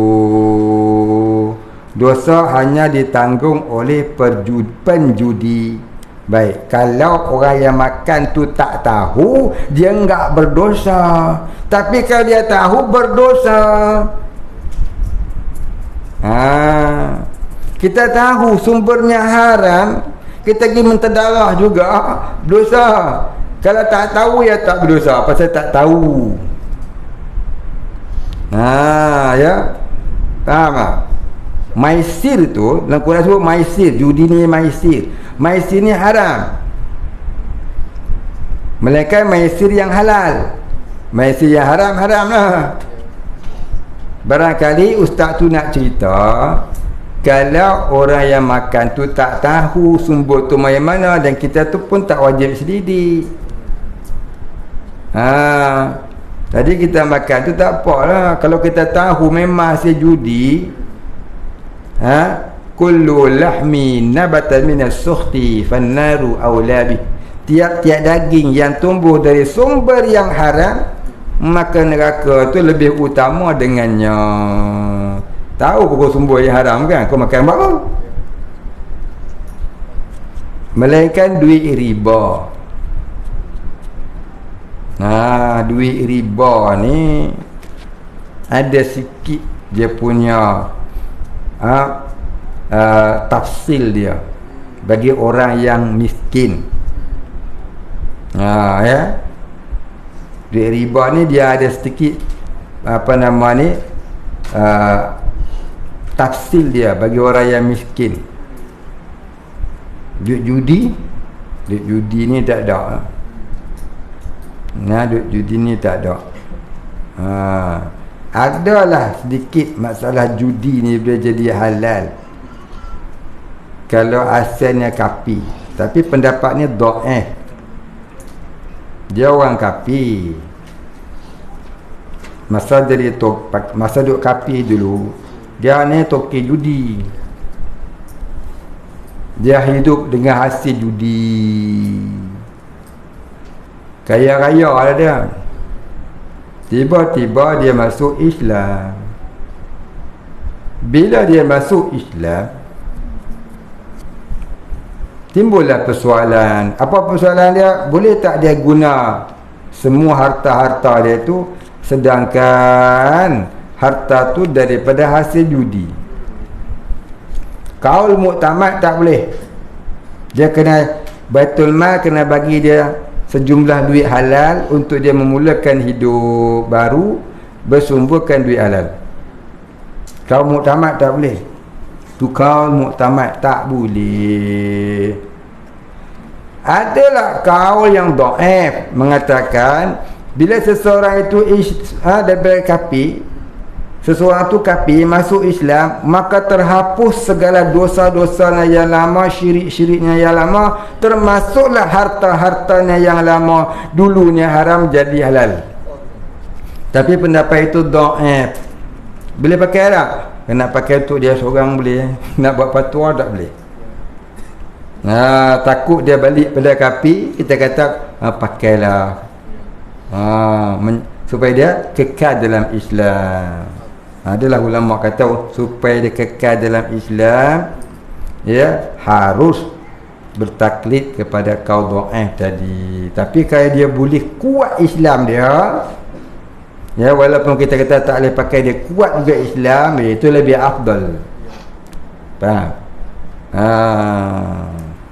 Itu ada disebut dalam kitab. Kaedah tu kalau tak salah ingatan saya dalam Allahumma salli ala Muhammad, kata Imam Taqiyuddin As-Subki dalam kitab Jam'ul Jawami', kita usul fiqh mazhab kita Syafi'i, kalau tak salah ingatan saya. Baik, habis.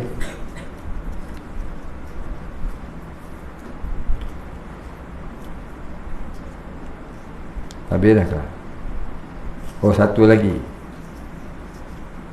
Jadi kalau ustaznya kata harus, maka tanyalah dia, adakah apa kaedahnya? Dia kata boleh.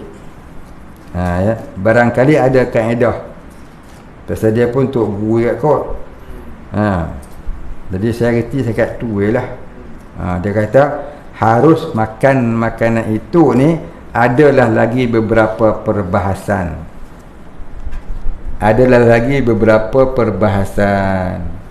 Saya nak hurai perbahasan tu.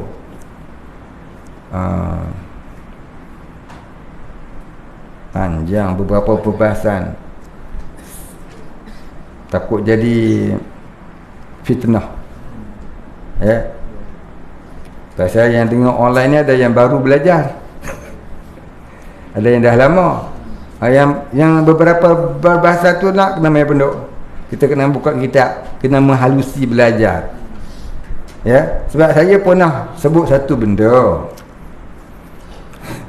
Dia baru belajar duduk depan sekali. Dia baru mengaji ikut kuliah saya. Itulah kali pertama, itulah kali terakhir. Awalan wa akhiran. Lepas tu tak main-main. Dia duduk depan tu, dia angguk tu macam faham sungguh. Saya ingatkan dia faham sungguh. Tu saya tanya, faham tak? Pasal saya pernah terkena, tak faham dia. Hari ni dia dengar, dia angguk. Lebih kurang seminggu, kecoh. Kecoh apa? Kat kampung tu jugalah kecoh. Orang-orang berkata ustaz tu mengajar ajaran sesat. Pasal apa? Air piri tak boleh digunakan untuk berwuduk. Bila dan royak gitu? Kita pun mandi air pili, berwuduk pakai air pili, air kolah tu pun air pili.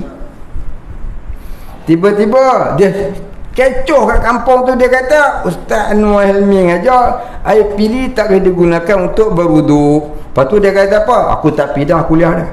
Itulah dia tak main dah tu sampai dah ni. Jadi akhir tu kan. Dia sejak tu saya tak berani nak sembang lah. Yang tu sikit punya mudah pun dia tak boleh nak faham. Tambah nak cerita bab ni, okol lagi esok apa kata aku menghalalkan Toto Magnan pula. Ada sudah panjang cerita. No, dia sudah cerita. Nak main sini, nak cerita sikit pasal apa ada perbahasan tu, kena mahalusi, kena bawa buku, kena bawa kitab. Saya suruh beli kitab, nanti kita baca kitab boleh. Tu kena mahalusi tu. Saya kata air pili tu kalau keluar klorin tak boleh buat wudu. Pasal apa? Pasal dia bercampur dengan sesuatu yang suci, yang mengubahkan kemutlakannya.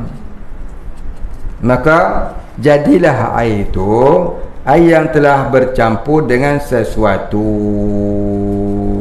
jadi air mutaghayyir. Air yang telah bercampur dengan sesuatu yang suci, yang mengubahkan sifat kemutlakannya, tak boleh lah buat wudu. Sat lagi bila dah hilang klorin tak apalah. Dia duk faham air pili tak boleh buat wudu. Tak tahulah sengaja dia ke dengki. Biasalah kan, ustaz-ustaz ni banyak orang dengki kan. Tak apa-apa pun tak tahu. Tapi duduk depan sekali. Dia main-main tak pernah mari. Hari tu dia main di depan sekali. Cerita semua angguk. Itu yang saya risau situ. Risau saya. Tak saya apa? Tak faham pun angguk. Salah faham pun angguk. Yang lebih tu saya tak mau cerita. Kat tu sudahlah. Jadi kesimpulan dia, duit judi tu sah duk makan. Kullu lahmi nabata minas suqti fannaru awla bih. Judi ni diharamkan oleh syarak. Allah menghalalkan perniagaan. Allah menghalalkan jual beli. Tapi Allah Ta'ala mengharamkan 3. Apa ada? Riba, judi, gharar. Riba, gharar, maisir.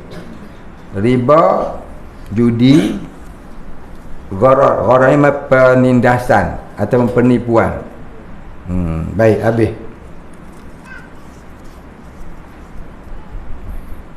macam mana cara nak ajar anak-anak dan cara terbaik supaya mereka dengar kita mengajar, seperti solat, baca Quran, ilmu tauhid dan lain-lain. Kerana mereka masih kecil, susah nak faham. Tua pun susah nak faham. Umur 18 duduk sihat-sihat, lagu 16 pun susah nak faham. Betul tak saya? Betul? Susah nak faham. Nak kecil lagi lah susah. Masalah tak apa, biasa tu. Macam mana cara nak ajar, dia kata. Saya pun tak kerti. Tuan-tuan mari sini, ada duduk 2 tahun dah sini, 2 tahun lebih, bertanya ada apa, tak kerti. Sebab siapa? Saya tak kerti nak ajar. Suruh pergi tempat lain pun tak mau. Pergi tempat lain, saya tak kerti nak ajar. Saya pun tak pandai. Tanya kita pula, macam mana nak jawab ni?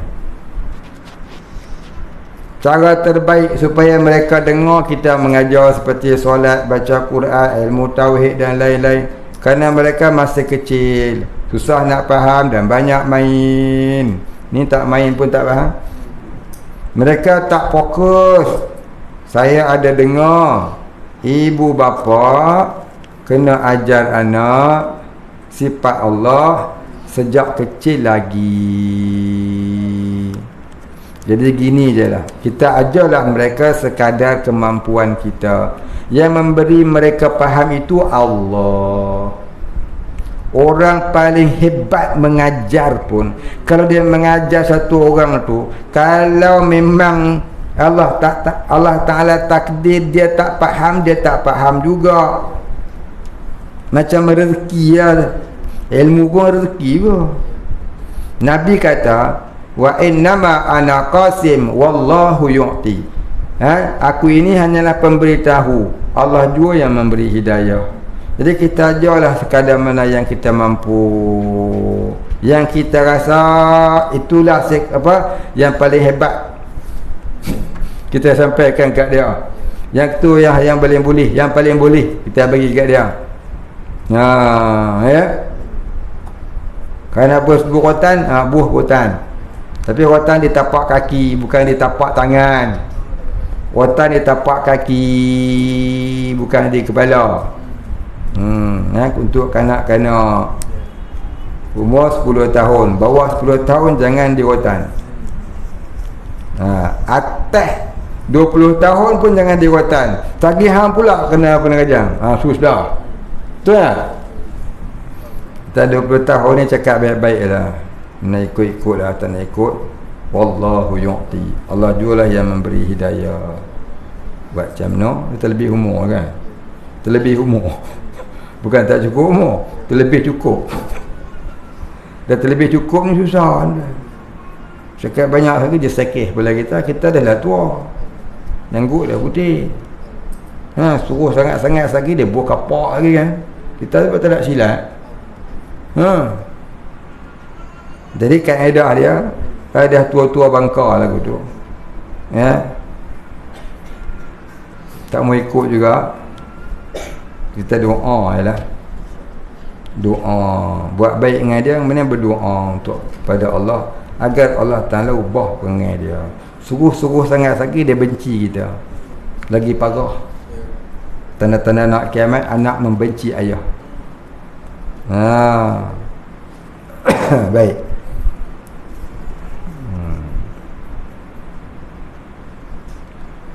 Jadi bila kita nak mengajar anak-anak ni, tak boleh, saya pun tak berani nak sembang.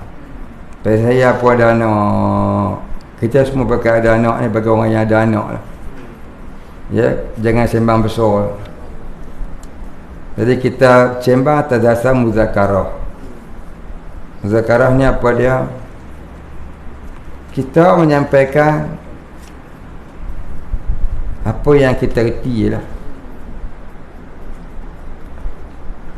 yang semampu kita. Kemudian selebihnya terserah pada Allah, tawakallah pada Allah. Dia sambil kita ajar, sambil kita berdoa, ya Allah, aku tak reti ya Allah, didik anak-anak ni aku tak reti ya Allah. Aku sendiri pun tak reti nak didik diri sendiri. barangkali salah aku yang menyebabkan anak aku ni jadi malas, jadi tak berjaya aku nak didik dan sebagainya. Ngaku salah diri dengan Allah. Tu ampun dosa aku ya Allah, ampun dosa aku. Aku hanya mencari rahmat-Mu. Jadi kita ni didik anak, nak cari rahmat Allah ke nak tengok anak tu berjaya? Cari rahmat Allah. Tentang berjaya tak berjaya itu milik Allah. Itu milik Allah. Anak tiri Nabi Nuh tu pun dia tak mau ikut Nabi Nuh. Sedangkan Nabi Nuh tu ulul azmi tu. Tu anak tiri dia, bukan anak kandung. Anak tiri dia. Apa nama dia? Kan'an. Dia kata, wahai anakku, naiklah atas bahtera aku, nanti air tinggi kau tak boleh nak berenang. Don't worry. Kalau dia naik, aku berenang sampai atas pokok. Tak boleh, nanti pokok pun akan tenggelam. Tenggelam pokok, aku berenang naik atas bukit. Sungguh naik bukit. Naiklah ke bahtera aku, wahai anakku, nanti bukit pun akan tenggelam. Tenggelam bukit, aku naik atas gunung. Sungguh dia pakar berenang. Ya, sampailah atas gunung. Jangan anakku, naiklah, jangan degi. Akhirnya gunung tu pun tenggelam, mampu habis. Itu tamsilan cerita dia. Anak degi mengikut. Kadang-kadang anak ni bukan degi, dia nakal, dia malas. Ya, dia nakal, dia malas. Begitu dah. Dan kadang-kadang ni kita panas barang, lama dia pun tak mau ikut. Dia dah majai dengan barang kita. Alah mak tu marah-marah lagi, dia peluk kita, dia cium kita, dia menangis kita, buat lagi.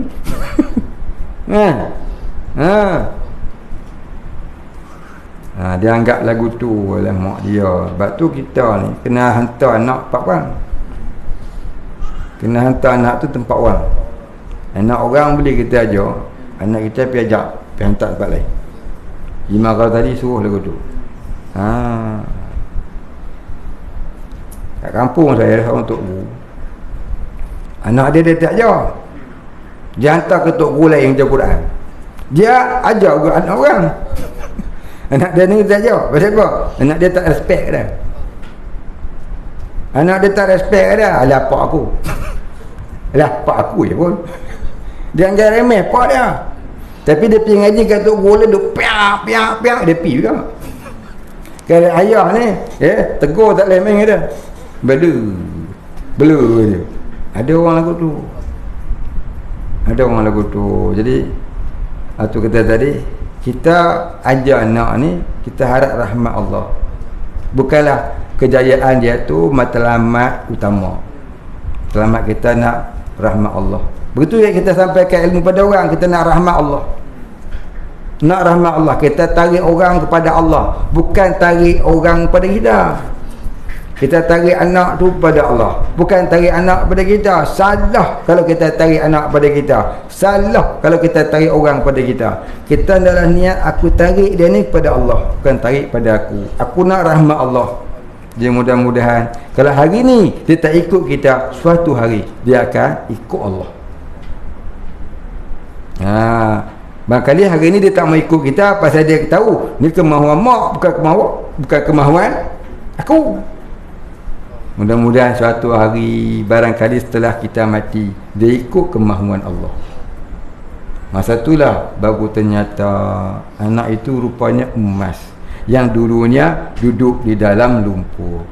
Bila kita duduk dalam kubur, baru dia bersinar menjadi orang yang memasyhurkan kita di alam kubur. Alam kubur bumak dia dapat manfaat. Duduk di dunia pening kepala dengan anak. Kita tak tahu anak mana besok ni yang akan mencahayakan kubur kita. Maka jangan kita duk kata apa ke dia. Marah-marah juga. Memanglah kan pedih. Dia degi memang kita pedih. Nak umur dah 20. Degi gila lah. Tapi kita tak tahu. Mudah-mudahan bila kita mati, dialah yang hari-hari menghantarkan kita pahala-pahala Al-Fatihah, pahala-pahala sedekah, pahala-pahala dakwah, pahala-pahala jihad sabilillah. Hari ni dia roh tak boleh nak kira. Tak boleh kira tuan-tuan. Mudah-mudahan begitu. Ya, jadi kita bagi dia didikan agama.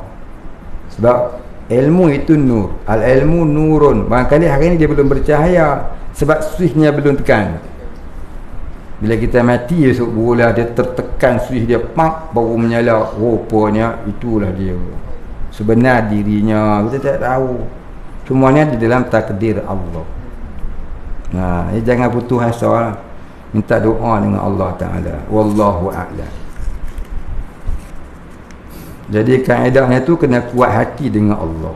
Betulkan niat, wa ahsin niyataka. Kemudian perbetulkan ya hati kita dengan Allah. Aku ajar anak, tarik anak pada Allah, bukan pada aku. Ini doa, jangan tinggal. Kaedah saya pun tak tahu. Itulah kaedah yang hakikat, yang perlu di dalam hati kita. Saya pun tak pandai. Tak percaya tak pandai Hamai sini. Apa nama ni, Ratna. Hamai tengok budak-budak saya ni. Ada duduk 2 tahun, hantarnya pound tak tahu. Tanya tu pound tak tahu. Saya pun tak hati nak ajar. Sebab apa? Saya tak kerti ajar. Saya khabarlah ke ayah diorang-diorang ni. Ambil lah balik pergi hantar tempat lain. Saya tak kerti nak ajar. Orang tak, saya tak kerti je. Dia tak mau ambil kah? Nak ambil lagi hantar tempat lain biar dia pandai. Ni duduk setahun lah. Aina muda dah. Macam mana? Saya tak tahu nak kata. Jadi kalau puan ni kata dia tak tahu nak buat macam mana kat anak dia, sama lah kita. Saya pun tak tahu nak buat guna. Ni kita harap rahmat Allah pula. Kita tarik dia orang kepada Allah, bukan tarik pada kita. Dia orang rasa kita tak mampu, pergilah tempat lain. Wallahu a'lam. Maaf bertanya soalan sensitif. Sensitif pula dah. Negatif tak boleh. Ada terbaca apabila sesebuah negara mengamalkan fahaman liberal atau tidak menjaga syariat Allah dan sunnah Nabi, wanita dan anak perempuannya tidak tutup aurat, tudung yang sempurna, adakah nusrah, bantuan, pertolongan dari Allah tidak akan turun kepada hambanya seperti negara yang dalam peperangan? Buka dalam kitab Munyatul Musalli. Dalam kitab Munyatul Musalli, dalam Quran pun dia ada sebut. Dalam Quran pun dia ada sebut. Dia sebut apa? Apabila umat manusia itu tidak mahu menghukum dengan hukum Allah, maka Allah Ta'ala akan balakan 2 jenis bala. Apa dia? Yang pertama al-khawf, yang kedua al-ji'. Al-khawf, kelaparan. Al-ji', al-khawf, ketakutan. Al-ji', kelaparan. Al-khawf, ketakutan. Ketakutan ni banyak ah. Ketakutan mati, takut kena buang kerja, takut kena kidnap, takut kena bunuh. Ketakutan ni macam-macam ni ketakutan lah. Kalau dah perang takut kena bunuh. Al-jau', kelaparan. Dapat gaji tapi tak cukup-cukup, ataupun dah tak ada kerja dah, harap orang bagi je. Orang bagi dapatlah makan, orang tak bagi makan rumput.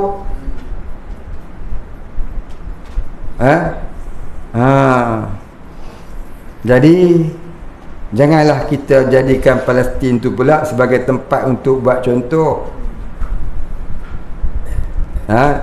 Jadi Palestin tu sebagai tempat untuk menaikkan semangat jihad sabilillah.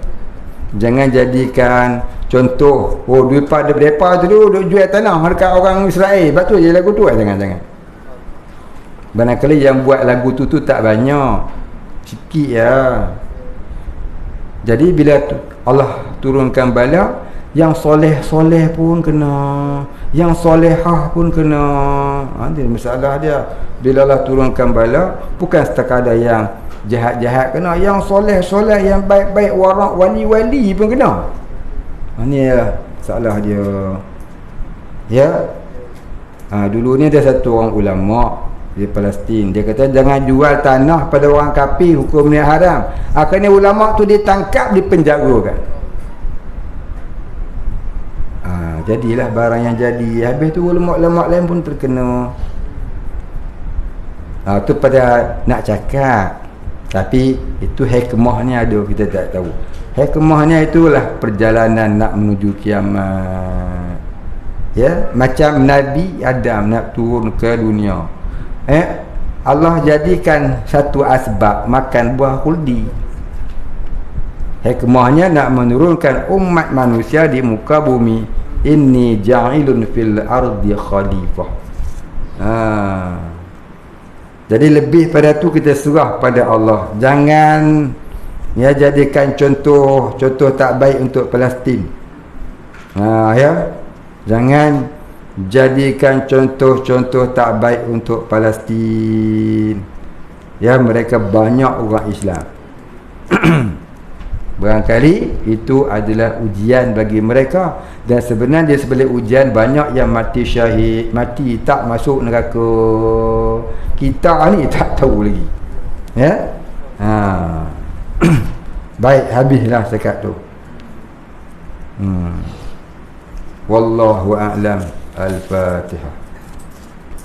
Bismillahirrahmanirrahim. Alhamdulillahi rabbil alamin. Ar-Rahmanir Rahim. Maliki yaumiddin.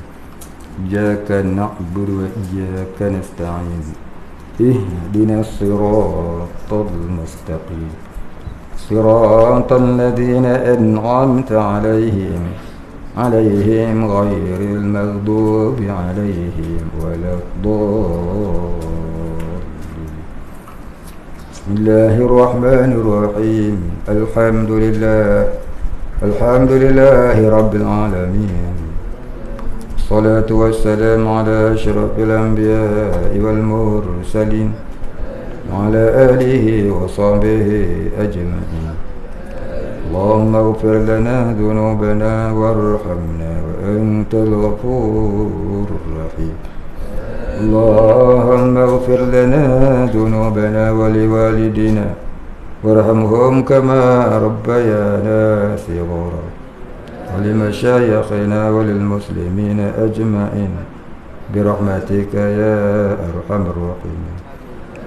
Allahumma nawwir qulubana binuri ma'rifatik ya fattahu ya razzaq. Iftah lana fathan qariba kama fatahtahu ala anbiya'ika wa awliyaika wa ibadika as-salihin. Sallallahu ala sayyidina Muhammadin wa ala alihi wa sahbihi ajma'in. Subhana rabbika rabbil izzati amma yasifun. Salamun ala al-mursalin walhamdulillahi rabbil alamin.